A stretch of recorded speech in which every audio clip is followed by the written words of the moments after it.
काल्हू तोहर मेहदी रची दुआरा प बाजा बजी खिड़की से देखी हो सनम काल हमारे अर्थी सजी काल्हू तोहर मेहदी रची दुआरा प बाजा बजी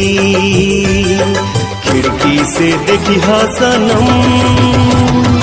काल हमारे अर्थी सजी काल्हू तोहर मेहदी रची।